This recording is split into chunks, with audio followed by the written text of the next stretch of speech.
사랑하는 초업제교회 성도 여러분, 유튜브 시청자, 구독자 여러분 반갑습니다. 김정빈 목사입니다.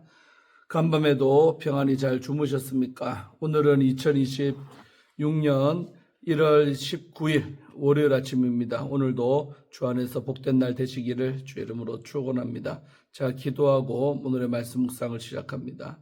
하나님 감사합니다. 간밤에도 지켜주시고 또 어제 거룩한 주일도 주 안에서 잘 보내게 하시고 또 새로운 한 주를 열게 하심에 감사합니다. 오늘 하루도 하나님 뜻대로 주의 영광을 위해 살아가는 저희들 되게 하여 주시고 이 시간 말씀 묵상할 때 주의 음성을 듣고 하나님의 뜻을 깨닫는 또한 그래야 해서 순종하는 저희들이 될 수 있도록 축복하여 주시옵소서. 감사드리옵고 예수님 이름으로 간절히 축복하며 기도하옵나이다. 아멘. 할렐루야. 좋은 아침입니다. 오늘 함께 말씀 묵상하실 본문은 마태복음 4장 12절부터 25절의 말씀이 되겠습니다. 우리 개역 개정판으로 한번 다 같이 읽도록 하겠습니다. 예수께서 요한이 잡혔음을 들으시고 갈릴리로 물러가셨다가 나사렛을 떠나 스불론과 납달리 지경 해변에 있는 가버나움에 가서 사시니 이는 선지자 이사야를 통하여 하신 말씀을 이루려 하심이라. 일렀을 때 스불론 땅과 납달리 땅과 요단강 저편 해변길과 이방의 갈릴리여 흑암에 앉은 백성이 큰 빛을 보았고 사망의 땅과 그늘에 앉은 자들에게 빛이 빛이었도다 하였느니라. 이때부터 예수께서 비로소 전파하여 이르시되 회개하라 천국이 가까이 왔느니라 하시더라. 갈릴리 해변에 다니시다가 두 형제 곧 베드로라 하는 시몬과 그의 형제 안드레가 바다에 그물 던지는 것을 보시니 그들은 어부라. 말씀하시되 나를 따라오라. 내가 너희를 사람을 낚는 어부가 되게 하리라 하시니 그들이 곧 그물을 버려두고 예수를 따르니라. 거기서 더 가시다가 다른 두 형제 곧 세베대의 아들 야고보와 그의 형제 요한이 그의 아버지 세베대와 함께 배에서 그물 깁는 것을 보시고 부르시니 그들이 곧 배와 아버지를 버려두고 예수를 따르니라. 예수께서 온 갈릴리에 두루 다니사 그들의 회당에서 가르치시며 천국 복음을 전파하시며 백성 중에 모든 병과 모든 약한 것을 고치시니 그의 소문이 온 수리아에 퍼진지라. 사람들이 모든 앓는 자 곧 각종 병에 걸려서 고통당하는 자, 귀신 들린 자, 간질하는 자, 중풍병자들을 데려오니 그들을 고치시더라. 갈릴리와 데가볼리와 예루살렘과 유대와 요단강 건너편에서 수많은 무리가 따르니라. 아멘. 네, 오늘 함께 하나님 말씀 먼저 주의할 때 은혜 받으시기를 바랍니다. 12절부터 17절까지의 말씀은 흑암에 앉은 백성의 큰 빛이 되시는 우리 예수님에 관한 말씀이 나오죠. 예수님은 세례 요한이 체포된 소식을 듣고는 갈릴리로 12절에 보면 가셨습니다. 나사렛을 떠나 스불론과 납달리 지경 해변에 있는 가버나움에 가셨습니다. 13절이죠. 예수님의 고향은 나사렛이지만 활동하신 주무대는 가버나움이었습니다. 나사렛과 가버나움은 각각 스불론과 납달리 지역에 속했습니다. 마태는 메시아가 예루살렘이 아니라 갈릴리에서 활동한 이유를 이사야 9장 1절로 2절을 근거로 해석을 합니다. 그 내용이 14절, 15절, 16절이죠. 예수님이 이방인의 영향을 받은 갈릴리 지역에서 맨 먼저 하늘나라 복음을 전하신 의도는 하늘나라의 복음이 모든 민족에게 전해져야 한다는 언약을 성취하시기 위해서입니다. 마태는 이방의 갈릴리라는 표현으로 예수님의 갈릴리 사역과 이방인 선교를 연결을 하고 있습니다. 이방인들의 갈릴리라는 표현은 이 지역에 비이스라엘 출신들이 많이 거주한 사실과 관련이 있습니다.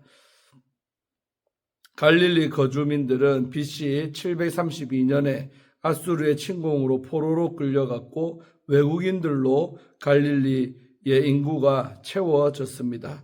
남쪽의 유대인들은 혼혈 혈통인 갈릴리 주민들을 무시했습니다. 이사야는 아수르의 침공으로 파괴된 나라의 현실이 희망으로 바뀔 것을 이사야 9장 2절에 예고했던 것입니다. 또한 다윗의 집에서 한 아들이 고통당하는 백성을 구원하리라는 약속을 전한 것입니다. 이사야 9장 우리 6절과 7절 말씀이죠. 예수님이 갈릴리에 오신 것은 이사야 예언의 성취입니다. 예수님은 백성과 그늘에 앉은 자들의 큰 빛이십니다. 예수님의 활동으로 어둠에 앉은 백성이 큰 빛을 보았고 죽음의 지역과 그늘에 있는 자들에게 빛이 떠올랐습니다. 16절이죠. 이방인이 하나님의 백성이 되리라는 사실은 아브라함의 아들이라는 표현과 4명의 이방 출신 여자들이 계보에 들어간 사실, 또 아기 예수님을 처음으로 경배한 이들이 이방인이었다는 사실에서 확인할 수가 있습니다. 이때부터 예수님은 회개하라 천국이 가까이 왔느니라를 선포하십니다. 17절 말씀이죠. 17절에 복음이라는 어휘는 없으나 하늘나라가 왔다는 소식이 바로 복음입니다. 이사야는 하나님이 통치하시는 나라가 온 것을 복음이라고 선언했습니다. 하늘나라는 인간의 노력이 아니라 하나님의 은혜로 옵니다.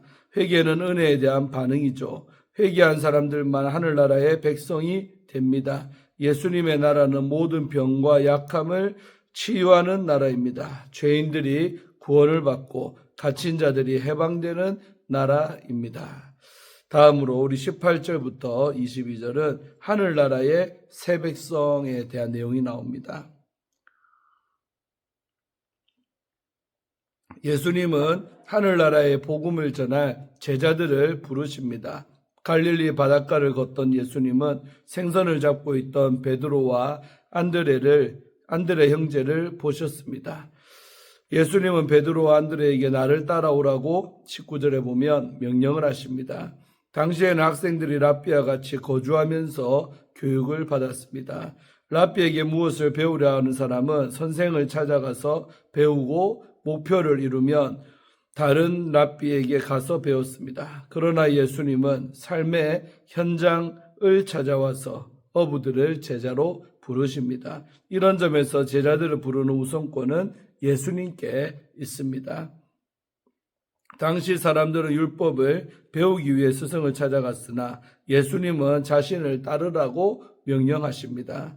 즉 제자들이 배워야 하는 목표는 예수님 자체이십니다. 예수님은 제자들에게 사람을 낚는 어부가 될 것을 약속을 하셨습니다. 19절 말씀이죠. 선지자들은 물고기를 잡은 이미지를 심판과 관련해서 사용을 했습니다. 예레미야 16장 16절, 또 에스겔서 29장, 또 3절에서 16절, 또 아모스서 4장 2절 이런 말씀에 나오죠. 그러나 제자들이 사람을 낚는 동기는 긍휼이며 목적은 회복입니다. 이는 예수님이 무리를 보시고 불쌍히 여기셨고 무리를 회복할 일꾼들로 제자들을 부르셨기 때문입니다. 베드로와 안드레는 그물을 버려두고 즉시 예수님을 20절에 보면 따릅니다. 그물을 버린 것은 예수님을 따르기 위해 기존의 생활 방식과 소유를 버렸음을 의미합니다. 예수님은 야고보와 요한도 제자로 부르십니다. 21절이죠. 예수님의 명령을 들은 두 형제는 배와 부친을 버려두고 예수님을 22절에 보면 따릅니다. 베드로와 안드레가 그물을 두고 따랐다면 야고보와 요한은 배와 아버지를 두고 따랐습니다. 예수님을 따르는 사람들에게 가족을 버리는 것은 가장 큰 아픔이며 가족에게도 마찬가지입니다. 첫 제자들이 즉시 반응하여 자신에게 소중한 것을 더 소중하고 가치 있는 하늘나라를 위해 버리는 의미는 모든 제자에게 적용이 됩니다. 따르는 것은 부르는 자에 대한 헌신과 신뢰를 의미하므로 첫 제자들이 예수님을 따르는 것은 예수님을 신뢰함을 뜻합니다. 그들이 하늘나라의 왕이신 예수님을 신뢰하고 따랐기에 하늘나라의 복음을 위해 쓰임받는 인물들이 될 수가 있었습니다. 또한 첫 제자들은 흑암에 앉은 백성을 비추는 빛을 경험한 첫 번째 수혜자들이었습니다. 마지막으로 우리 23절, 24절, 25절의 말씀은 갈릴리 사역의 출발이 나오고 있습니다. 본문은 앞으로 펼쳐질 하늘나라의 복음이 어떤 내용일지를 알립니다. 예수님은 갈릴리를 다니면서 가르치시고 복음을 선포하시며 모든 질병과 아픔을 치유하셨습니다. 23절의 말씀이죠. 예수님은 하늘나라의 복음을 전하셨는데 이는 앞으로 제자들이 전해야 하는 내용이 되겠습니다. 하늘나라의 복음은 예수님의 가르침, 이제 산상수훈이죠. 5장, 6장, 7장과 또 치유 8장과 9장으로 요약됩니다. 마태는 예수님이 아픈 자들을 치유하고 또 귀신을 쫓아내시는 모습을 24절에 강조하십니다. 예수님의 치유 활동이 수리아, 시리아죠. 전역에도 알려졌고 사람들이 아픈 자들을 데려와 예수님은 그들을 치유하셨습니다. 치유는 기름 부음 받은 자 메시아가 하늘나라를 가져오면 땅이 회복되는 것을 보여주는 대표적인 예시가 되죠. 이사야 61장입니다. 하늘나라는 새 창조의 나라이므로 질병의 치유는 새로운 시대가 열렸음을 보여주는 표시입니다. 또한 예수님은 귀신 들린 자들을 치유하셨습니다. 이는 하늘나라의 진격으로 사탄의 나라가 무너지고 있음을 보여주는 증거입니다. 또한 예수님의 치유하시는 사역은 목자가 하는 일에 비유가 됩니다. 예수님은 이스라엘 백성을 불쌍히 여기기 때문에 그들을 모으는 목자로서 사역을 하신 것입니다. 아멘. 이렇게 해서 오늘 주에는 마치고요. 빛으로 부르신 예수님이라는 주제를 갖고 함께 말씀을 나누기로 원합니다. 오늘 본문은 예수님의 공생애가 본격적으로 시작되는 그런 장면입니다. 세례 요한의 사역이 마무리가 되고 예수님은 갈릴리로 올라가 복음을 전파하십니다. 세상의 어둠에 앉아 신음하는 영혼들에게 복음의 빛이 비춰지고 그 부르심의 빛은 제자들을 새 삶으로 이끌었습니다. 그리스도의 빛은 오늘 우리에게도 전해져 우리는 하나님의 자녀가 되었습니다. 오늘 말씀을 통해 우리가 알아야 할 그리스도의 빛과 성도의 사명은 무엇이겠습니까? 첫째로 예수님의 빛은 어둠을 밝히는 구원의 빛이십니다. 요한이 잡힌 후에 예수님은 갈릴리로 가셨습니다. 갈릴리는 유대와 이방이 섞인 지역이었습니다. 많은 이방인과 혼합 문화가 공존하며 종교적으로도 경계선에 있던 곳입니다. 그러나 바로 그 땅을 하나님은 복음의 출발점으로 삼으셨습니다. 예수님은 중심이 아닌 변두리에서 사역을 시작하심으로 낮은 자를 향한 하나님의 구원 의지를 선포하셨습니다. 흑암에 앉은 백성, 우리 16절이죠. 이라는 하나님의 뜻과 진리를 알지 못한 채 방황하는 영혼들을 가리키는 표현입니다. 예수님은 그 어둠 가운데 빛으로 오셔서 그 영혼들을 위로하시고 바른 길로 인도하십니다. 사랑하는 성도 여러분, 주님의 말씀은 여전히 진리의 빛으로 방향을 잃은 인생의 길을 밝히십니다. 진리의 빛으로 오신 주님이 죄의 습관 속에 절망의 감정 속에 앉아있던 자리를 박차고 일어서라 하십니다. 그 음성에 순종하여 어둠이 아닌 빛 가운데 살아가는 성도가 되시기를 소망합니다. 둘째로 예수님은 우리를 빛을 따라 사는 제자로 부르십니다. 갈릴리로 이동하신 예수님은 회개하라 천국이 가까이 왔느니라 라고 복음을 선포하셨습니다. 이 복음의 첫 열매는 바로 제자들이었습니다.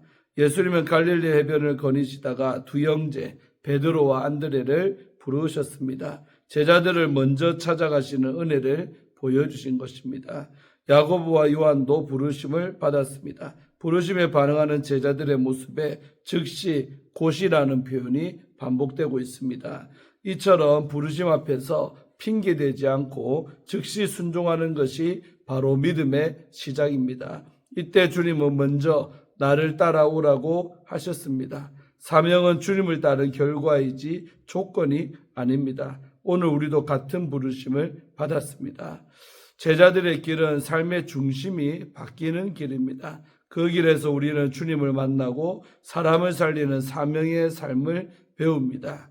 주님이 먼저 가신 길을 따르며 어두운 세상에서 신음하는 영혼들에게 복음의 빛을 전하기를 기도드립니다.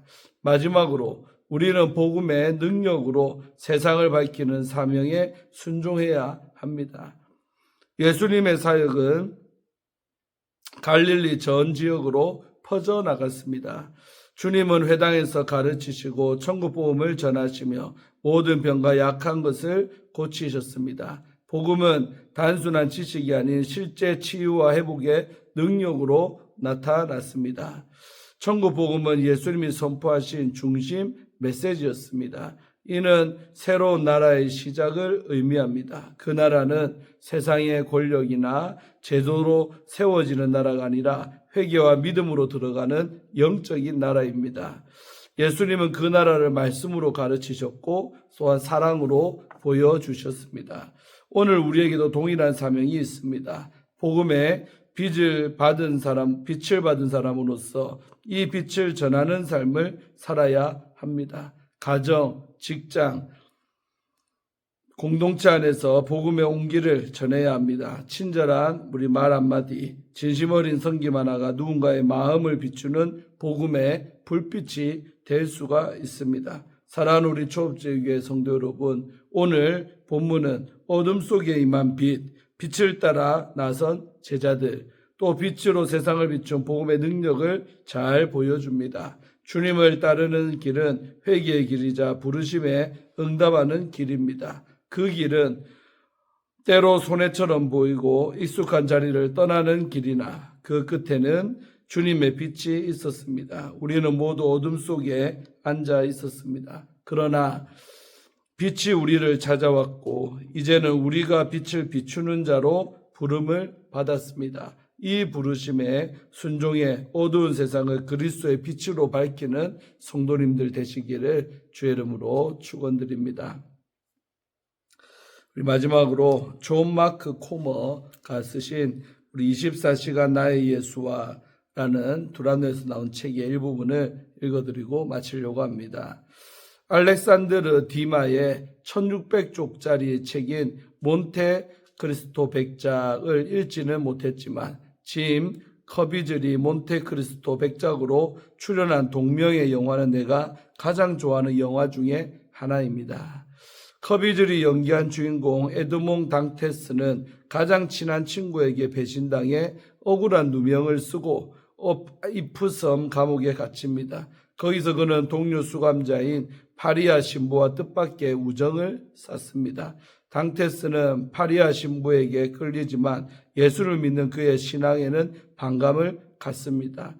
영화에서 내가 가장 좋아하는 장면은 파리아 신부가 마지막 숨을 내쉬면서 당테스에게 하나님이 원수 없는 것이 내게 있으니 라고 말씀하셨기에 복수를 위해 보물을 사용하지 말라라고 당부하는 장면입니다. 그러나 당테스는 이렇게 대답합니다. 나는 하나님을 믿지 않습니다. 그때 신부의 잊을 수 없는 명대사가 등장합니다. 그건 중요하지 않네. 하나님이 자네를 믿으시니까. 우리는 예수님을 믿으라는 말을 많이 합니다. 우리는 예수님이 생명으로 인도하실 줄 믿으라고 말합니다. 이는 분명 좋고 필요한 일입니다. 하지만 예수님이 당신을 믿으신다는 말도 그에 못지않게 중요한 말입니다. 예수님은 당신이 그분의 도제가 될 수 있다고 믿으십니다. 당신은 지금 모습 그대로 그분을 따라갈 수 있습니다. 당신의 가장 깊은 갈망을 채워줄 하나님 나라의 삶으로 지금 당장 들어갈 수가 있습니다. 아멘. 이것으로 오늘 큐티를 마칩니다. 마지막에 읽었던 이 글도 잘 이해가 되실 줄로 믿습니다. 제가 기도하고 마치겠습니다. 하나님 감사합니다. 새로운 한 주가 또 시작되는 월요일입니다. 오늘도 이 아침에 마태복음 말씀을 통해 은혜 받게 하시고 정말 제자들을 부르시듯 오늘날도 주님은 우리를 복음의 빚진 자로 또 빛 가운데로 부르고 있사오니 우리가 하나님 그 부르심 앞에 우리도 나의 가장 소중한 것을 버려두고 더 귀한 것을 위해 따라 나서는 그런 결단의 사람들이 되게 하여 주시고 내 삶의 자리에 정말 그냥 머무르는 것이 아니라 더 업그레이드된 정말 주가 원하는 그런 자리에 들어갈 수 있도록 축복하여 주시옵소서. 정말 빛 대신 그 주님을 우리도 날마다 입술에 증거할 수 있게 도와주시고 이 빛 가운데 나오지 못하고 흑암의 어둠 속에 살고 있는 많은 백성들을 빛 가운데로 이끌어내는 귀한 복음의 일꾼들이 되게 하여 주시옵소서. 우리 조업제의 교회를 그런 교회로 쓰시옵소서. 감사드리옵고 예수님 이름 받들어 간절히 축복하며 기도하옵나이다. 아멘. 할렐루야. 주 안에서 복된 하루 되시기를 바랍니다. 내일 아침에 큐티로 찾아뵙겠습니다. 샬롬.